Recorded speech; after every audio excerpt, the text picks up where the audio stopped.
본문의 말씀을 가지고 메시아가 오셨습니다라고 하는 제목으로 말씀을 나누려고 합니다.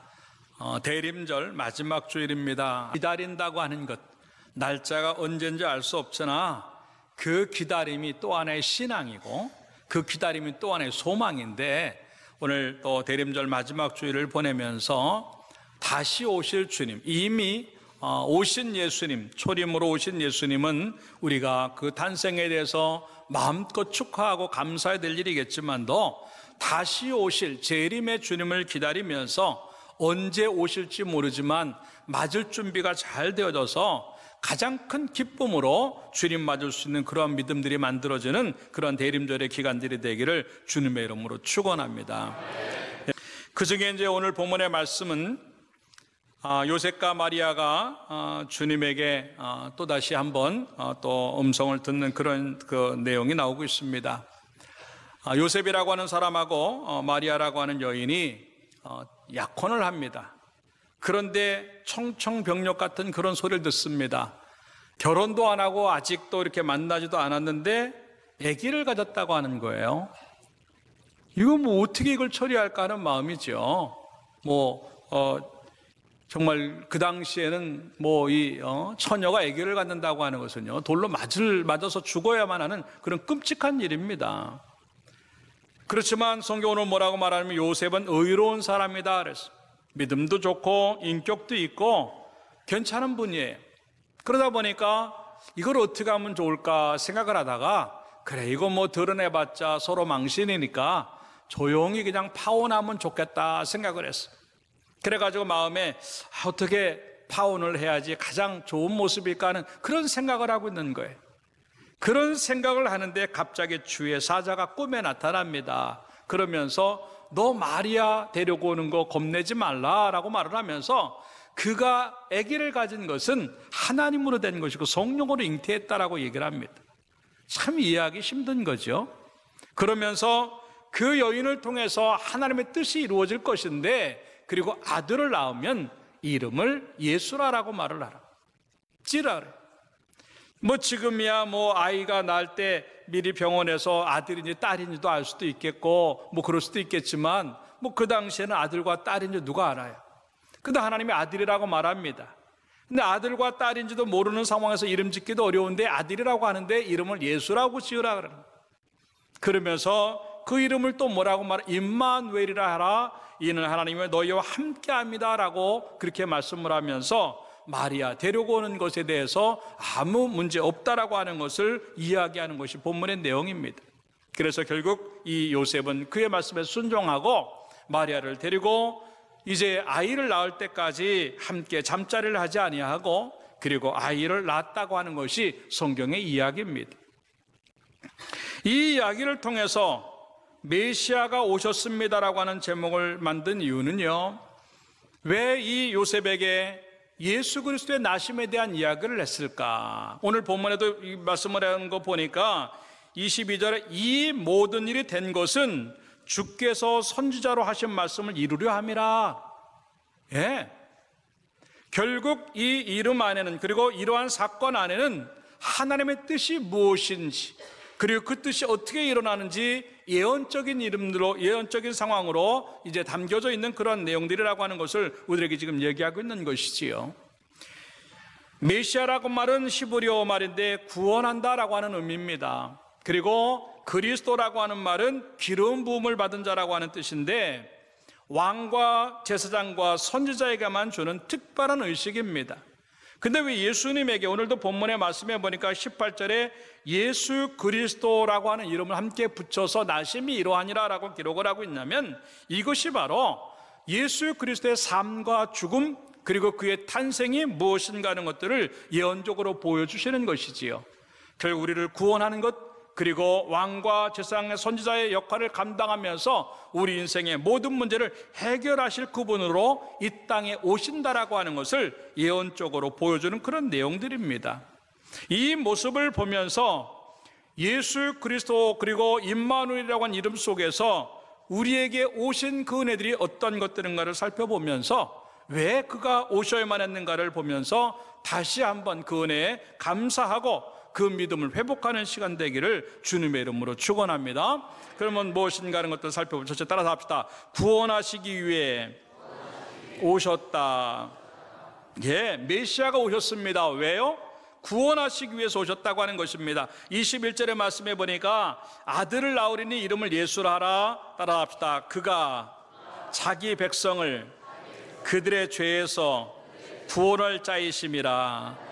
예, 하나님의 역사 중에 구속사적인 역사, 다시 말해서 죄로 인해서 타락한 우리 인생들을, 타락은 결국 죽음이고 로마서 이제 6장 23절의 말씀에 기록한 것은 그처럼 죄의 삭은 사망이라고 말씀하셨기 때문에 인생들은 다 죽을 수밖에 없는 존재인데, 그러한 존재를 위해서 그들을 살려내시기 위하여 예수 그리스도를 보내시고 그를 죽으심으로 말미암아 우리의 죄를 사하시고 그 죄 사함으로 인해서 우리가 살 수 있다고 하는 것들을 보여주시기 위해서 예수라고 하는, 구원자라고 하는 이름을 가지고 이 땅에 오셨다고 하는 것을 우리에게 보여주는 것입니다. 인생의 삶들 속에서 가장 중요한 건 역시 죽음의 문제입니다. 죽지만 않는다고 한다면 견뎌요. 암에 걸렸다? 암이 죽을 병 아니면 그렇게 두려워하지 않습니다. 그 두려운 이유는 뭐냐면 그게 죽을 수도 있기 때문에 그래요. 어떤 상황이나 사건들을 대하면서 죽음하고 연결이 되지 않냐면 그렇게 두렵지 않아요. 근데 그게 무섭고 두려운 이유는 그게 죽을 수 있다고 하는 이유 때문에 그렇게 벌벌 떠는 겁니다. 그 때문에 다른 모든 것들을 제껴놓고 우리 인생에서 가장 소중한 게 뭐냐면 산다고 하는 겁니다. 지금도 우리가 비록 많은 부분에 부족하지만도 살아있기 때문에 괜찮은 거예요. 아무리 많은 걸 갖고 위대한 인생을 살고 유명한 사람이 되고 굉장한 지식과 굉장한 배경들을 갖는다 할지라도 내가 죽는다고 한다면 그것은 그렇게 큰 의미가 없는 거예요. 근데 예수 그리스도가 왜 구원자로 오셔야만 하냐면 우리는 다 죄인이기 때문에 그래요. 아까도 말했지만 죄의 삭은 사망이기 때문에 죄를 지은 우리는 모두 다 죽어야만 하는 겁니다. 목사님, 나는 죄 짓지 않았는데 왜 교회만 오면 죄 얘기를 하는 줄 모르겠어요? 예, 여러분들이 살면서 아무 죄를 짓지 않았다 할지라도 우리는 어쩔 수 없이 유전적인 죄가 있어요. 아담과 하와가 타락함으로 말미암아 그 후손으로 다 태어나면서부터 이거를 신학적인 용어로 원죄라 그래요. 처음부터 이제 원래 상태가 죄인으로 이 땅에 태어나는 거예요. 유전적으로 그 타락한 피를 가지고 우리가 태어나기 때문에 우리는 태어나면서부터 죽는 거예요. 왜? 죄인들은 죽어야 하니까. 응애하고 태어났는데 그게 결국 죽음으로 태어난 거예요. 그렇기 때문에 죽음으로 태어난 자들에게는 아무런 가능성도 없고 가망도 없고 이게 소위 말하는 전적 부패라고 하는 거예요. 그렇기 때문에 그 상황에 있는 사람들에게서는요 아무런 소망이 없는 거예요. 그런데 그 사람들에게 소망을 주고 다시 생명을 주시는 방법은 예수 그리스도가 그들을 살려내어만 하기 때문에 예수 그리스도를 이 땅에 보내셨다라고 하는 것입니다. 다른 방법도 있겠지요. 그러나 구약시대 때부터 보면은요 구원의 방법은 다른 방법이 없는 것이에요. 짐승, 죄 없는 짐승이 그 사람을 대신해서 죽어야만 하는 그런 상황에 놓였기 때문에 짐승을 잡아서 한 사람씩 용서하던 그런 상황들을 뛰어넘어서 전 인류에게 죽을 수밖에 없는 그 모든 인생들에게 살릴 수 있는 방법을 갖기 위해서는요 예수 그리스도가 이 땅에 오셔서 죽으셔서 그의 죽으심으로 말미암아 인류를 구원할 수밖에 없는 상황으로 가야 되기 때문에 예수 그리스도 이 땅에 보내주신 것인데, 다시 말해서 누군가를 살리려고 하면 누군가가 죽어야 돼요. 그런데 그 죽어야 되는 사람은 죄가 없어야 돼요. 왜 죄가 없어야만 되냐면 그 죽어야 되는 사람의 죄를 자기가 다 가지고 죽어야 되는데 죄를 가지고 있는 사람이 죽는다고 한다면 자기 죄 때문에 죽는 거지 남의 죄 때문에 죽을 수가 없는 겁니다. 그래서 남의 죄를 가지고 죽으려고 하면 죄가 없어야 되는데 이 세상에 죄 없는 사람이 없거든요. 그렇기 때문에 예수 그리스도의 나심은 이러하다라고 하는 이유가 뭐냐면 예수 그리스도는 사람의 몸으로 오지 않았어요. 마리아에게 잉태된 것은 어떠한 남자로 어떠한 사람으로 인해서 아기를 가진 것이 아니었습니다. 그의 임신함은 하나님으로 인해서 성령으로 잉태했다 성경은 기록을 하고 있는 겁니다. 그 이유는 뭐냐면 결국 죄 없이 오셔야만 하고 그 죄 없음심 가지고 죽으셔야만 죄가 있는 내가 살기 때문에 그렇게 하셨다라고 하는 것인데, 그렇기 때문에 이 땅에 메시아가 오셔야만 된다고 하는 것을 우리에게 지금 얘기하고 있는 것입니다. 에베소서 2장 1절의 말씀해 보니까 그래서 뭐라고 말을 하고 있냐면 그는 허물과 죄로 죽었던 너희를 살리셨도다 그랬어요. 허물과 죄로 죽었던 너희들이, 이미 죽은 자에게는 감각도 없고 숨 쉴 수도 없고 어떠한 행동도 할 수 없는 아무것도 못하는 그런 사람들입니다. 여러분들이 뭔가 하는 것처럼 보여도요 예수님 아니었으면 이미 우리는 죽은 자예요. 그래서 내가 뭔가 할 수 있다고 하는 그것은 바로 예수님이 나를 살려주셨기 때문인데, 그것이 5절의 말씀에 나오고 있습니다. 따라합시다. 허물로 죽은 우리를 그리스도와 함께 살리셨고 너희는 은혜로 구원을 받은 것이라. 믿습니까? 예. 내가 살 수 있는 것 곧 예수 그리스도 때문이고, 그 살 수 있는 것은 내가 뭘 해서가 아니라 하나님의 은혜로 구원받은 것이라 라고 지금 얘기하고 있는 것입니다. 이것이 은혜예요. 정말 너무나 많이 우리들은요 예수님이 무엇 때문에 오셨는지 거기 출발선을 잘 모르기 때문에 이 크리스마스의 의미를 잘 모르는 거예요. 그걸 잘 모르니까 크리스마스 때 뭐 하루 쉰다, 또 뭐 빨간 날이다, 뭐 아니면 카드 받는다, 선물 받을 수 있다, 또 무슨 파티를 할 수 있다, 뭐 재미난 일을 할 수 있다라고 하는 그거에 그냥 들떠 있지, 내가 하마터면 죽을 뻔했는데 그 죽음을 하나님께서 예수 그리스도를 보내주심으로 말미암아 지우시고 나를 살려주셨구나라고 하는 생명의 역사가 있는 그날이라고 하는 것에 대한 생각이 너무 없다고 하는 것이죠. 이번에 크리스마스를 맞이하면서 내가 죄인인데 죽어야만 하는데 예수님 때문에 내가 살았구나라고 하는 그런 감사의 날로 만들어지기를 주님의 이름으로 축원합니다. 내가 살 수 있는 길은 아무것도 없는 거예요. 내가 무슨 지식을 쌓는다고, 공부를 많이 한다고, 돈을 많이 번다고, 유명한 사람이 된다고 내가 살 수 있다? 아니에요. 그리고 또 내가 누구를 또 믿는다고 살 수 있다? 아닙니다. 성경은 이제 사도행전 4장 12절에 뭐라고 말씀을 하고 있냐면 오직 예수님밖에는 구원이 없다라고 말을 하는 겁니다. 4장 12절에 이렇게 말합니다. 다른 이로서는 구원을 받을 수 없네. 따라합시다. 다른 이로서는 구원을 받을 수 없나니. 예, 다른 이로서는 구원을 받을 수 없다. 그러면서 천하 사람 중에 구원을 받을 만한 다른 이름을 우리에게 주신 일이 없음이라 라고 기록을 하고 있습니다. 성경은 오늘도 얘기하는 거예요. 우리에게 구원을 얻을 만한 그 이름을 어떠한 이름도 준 적이 없어요. 이 세상에 어떤 신이 우리를 구원할 수 있습니까? 그 예수 그리스도이기 때문에 우리를 구원하신 줄로 믿습니다. 이것은 바로 하나님이 살아계시다고 하는 증거예요. 그래서 로이 레신이라고 하는 사람은 그런 얘기를 하는 거예요. 인간에게 가장 필요한 것이 지식이었다면 하나님 우리에게 교육가를 보내셨을 것이다. 인간에게 가장 필요한 것이 건강이었다면 하나님 우리에게 의사를 보내셨을 것이다.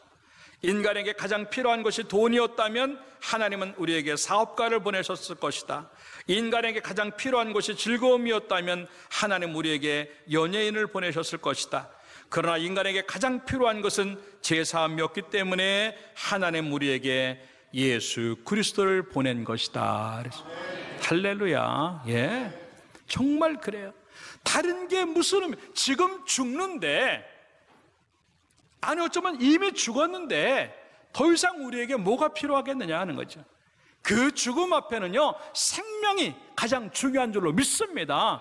그 살려내심을 위해서 메시아 예수 그리스도가 이 땅에 오셨다고 하는 것을 생각을 하면서 다시 한번 예수 믿음에 대해서 감사하는 여러분 되기를 주님의 이름으로 축원합니다. 두 번째 따라합시다. 함께 하심을 위해 오셨다. 23절의 말씀해 보니까 보라 처녀가 잉타하여 아들을 낳을 것이요, 따라합시다. 그의 이름은 임마누엘이라. 그를 번역한즉 하나님이 우리와 함께 계시다입니다 그랬습니다. 다시 말해서 메시아로 우리에게 오신 이유는요, 우리와 함께 하시기 위함이다 라고 하는 것입니다.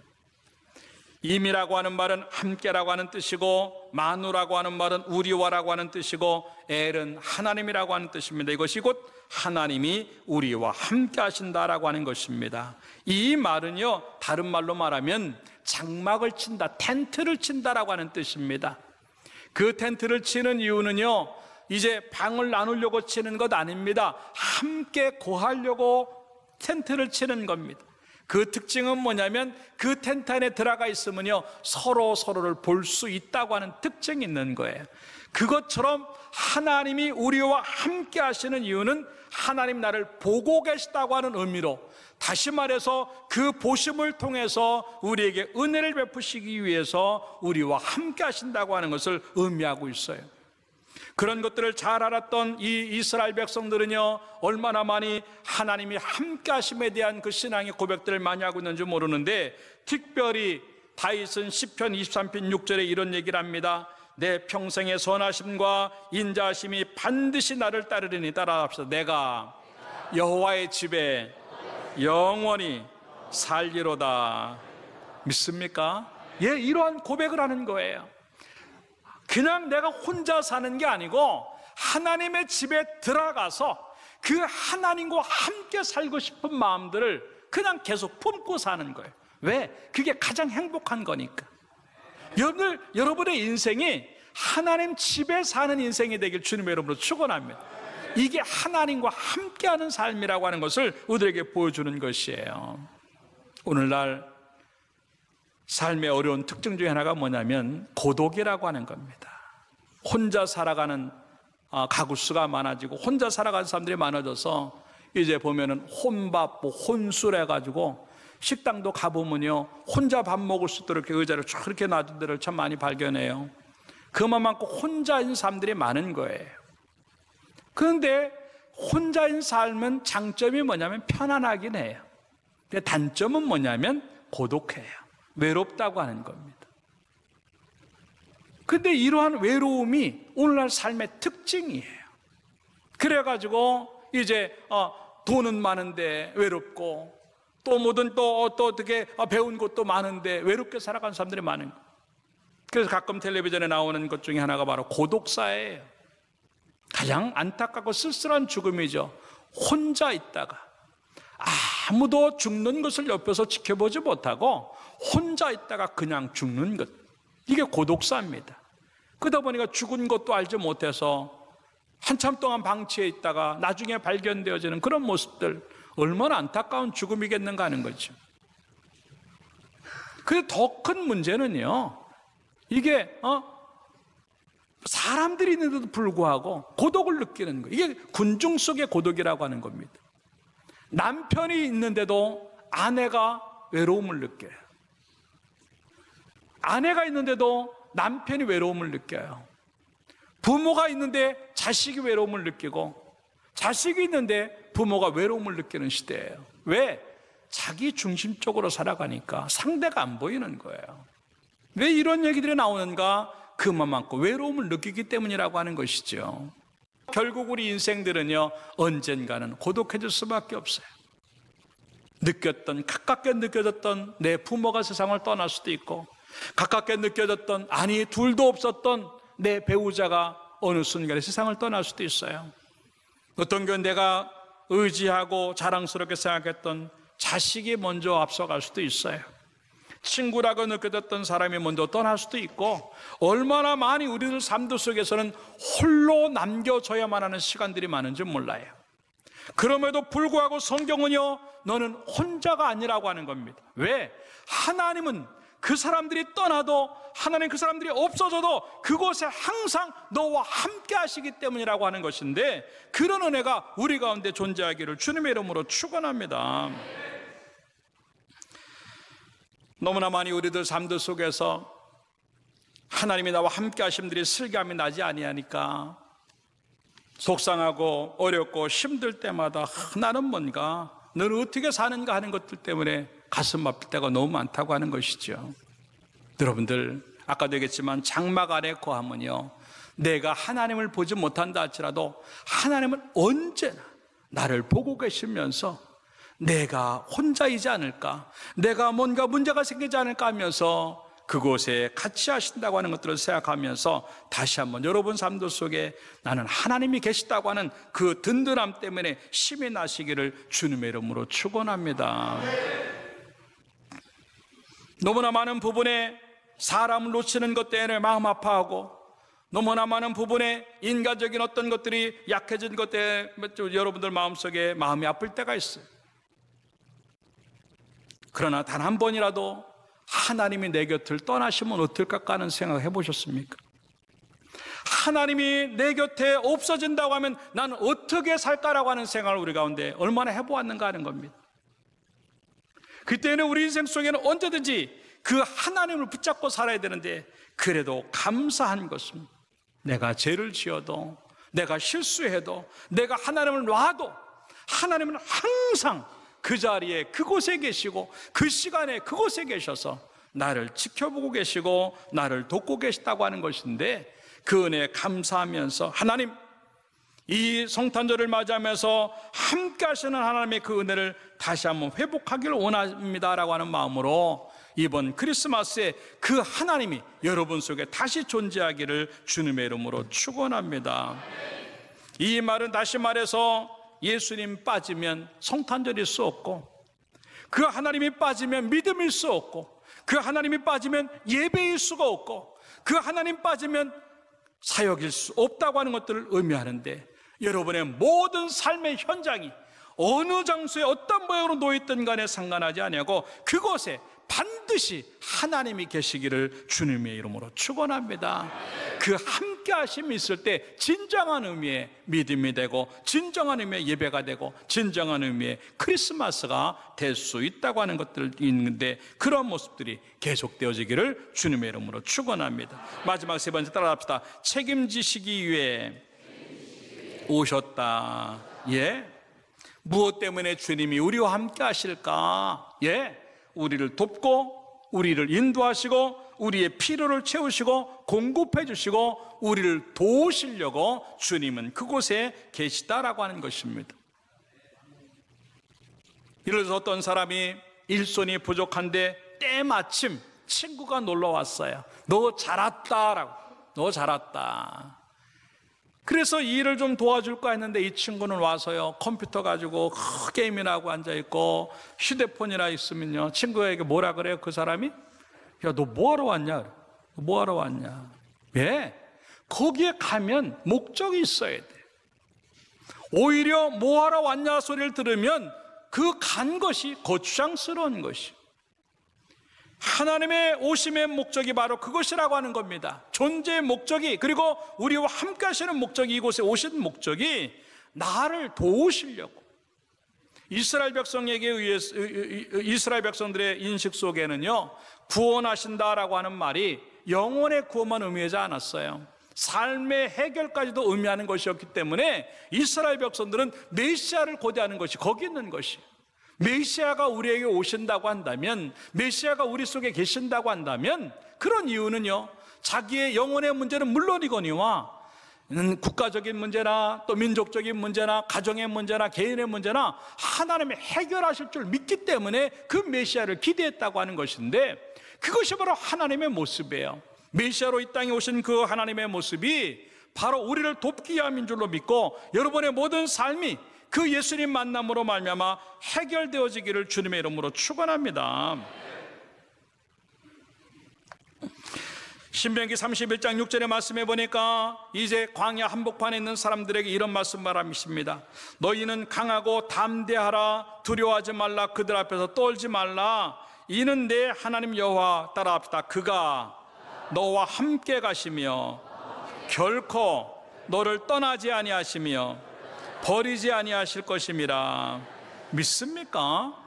하나님이 함께 하시는데 떠나지도 아니하시고 버리지도 아니하시면서 그곳에서 우리를 돕고 계시기 때문에 두려워할 이유도 없고 떨만한 이유도 없다고 하는 것을 우리에게 지금 보여주는 것이에요. 야곱이요, 아버지를 속이고 형을 속이고 도망자의 신세가 됩니다. 정말 뒤도 돌아보지 아니하고 열심히 달려서 도망을 칩니다. 너무 열심히 달리다 보니까 더 이상 갈 수 없는 상황에 놓여요. 그래서 베델이라고 하는 곳에 이제 밤 이슬을 맞고 누워 있습니다. 내 신세가 뭔가 하는 거예요. 내 신세가, 내 인생이 어떻게 될까, 이제 끝난 것 아닌가라고 하는 생각. 그런데 그 속에서 하나님이 나타나서 이렇게 말씀하십니다. 창세기 28장 15절이에요. 내가 너와 함께 있어 내가 어디로 가든지 너를 지키며 너를 이끌어 이 땅으로 돌아오게 할지라.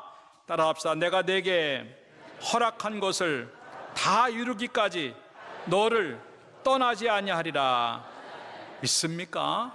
예, 이 하나님이 우리 하나님인 줄로 믿습니다. 우리에게 약속하신 것들, 우리에게 말씀하신 것들을 다 이룰 때까지 하나님은 그곳에 계신 줄로 믿습니다. 걱정하지 마십시오. 사업이 힘들다고요?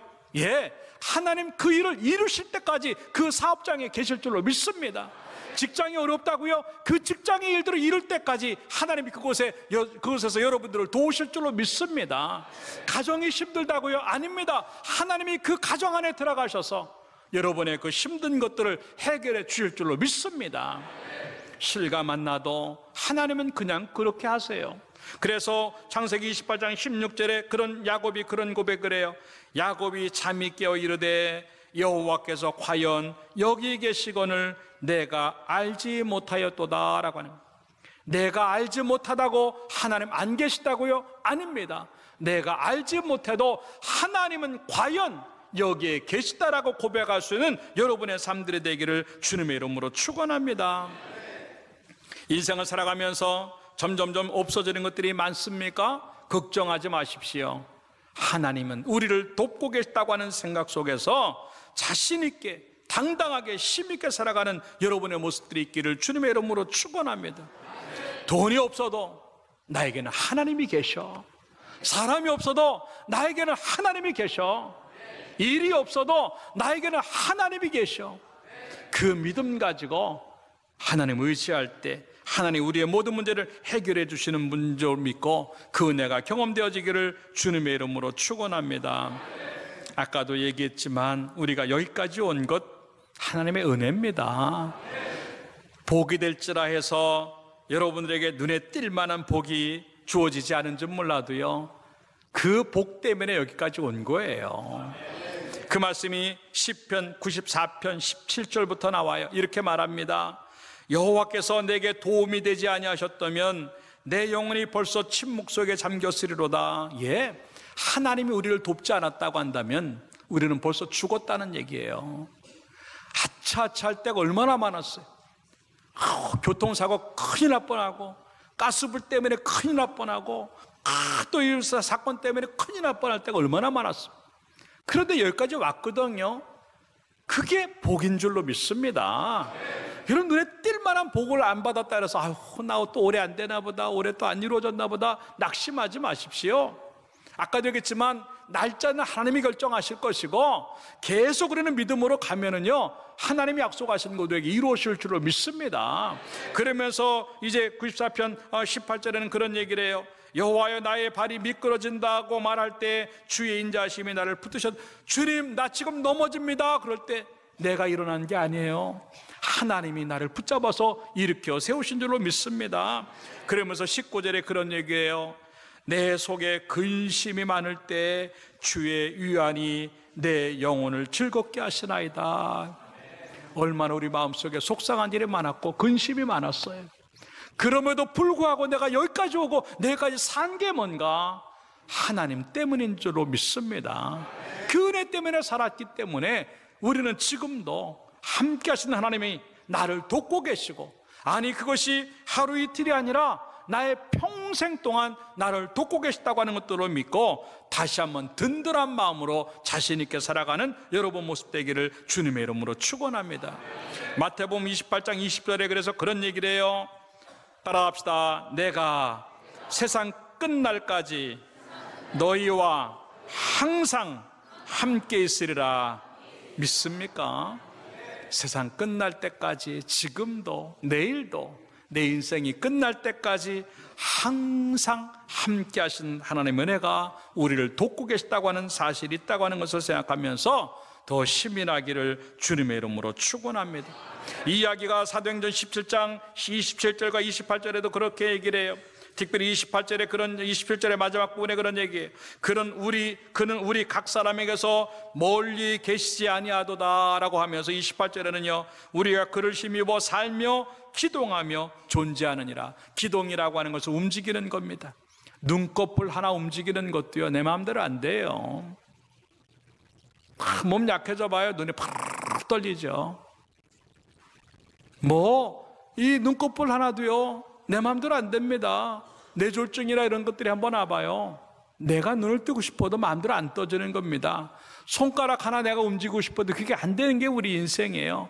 그런데 우리가 기동했다라고 하는 말은 뭐냐면 하나님이 함께 하셨기 때문이라고 우리가 지금 말하고 있는데 그 은혜가 우리에게 있음을 감사하면서 우리의 평생 동안 그 은혜가 계속되어서 여러분의 문제가 해결되어지고 속상한 것들이 위로가 되고 그리고 해야 될 것들을 이루는 축복의 인생들로 만들어지기를 주님의 이름으로 축원합니다. 그래서 그 하나님이 우리를 얼마나 사랑하시는가 하는 것들을 어떤 분이 그렇게 이야기를 한 걸 보고요 참 감동이 되어져서 이렇게 얘기했습니다. 하나님께서 달력을 가지고 계시다면 우리의 이름에 동그라미가 표시되어 있을 것이다. 참 멋있어. 여러분들 자기 생일 남편이 기억해 주라고 빨갛게 이렇게 쳐놓고 여보 출근할 때 달력 한번 보고 나가세요. 봐도 날짜만 보지 동그라미는 안 봅니다. 그런데 하나님은요 우리를 위해서 내 생일날 동그라미 쳐놓고 계시다고 하는 이게 얼마나 감동이 되는지. 그럼 또 이렇게 얘기해요. 그분에게 자동차가 있다면 차 범퍼에는 당신의 이름이 쓰여 있을 것이다. 야, 여러분들 가끔 사랑하는 사람들 보면요 자기 두 사람 이름을 서로 갖다 놓고 가운데다 하트를 그려놓고 범퍼에다 붙이고 다니는 사람도 있는데 근데 하나님이라면 그렇게 할 수 있다.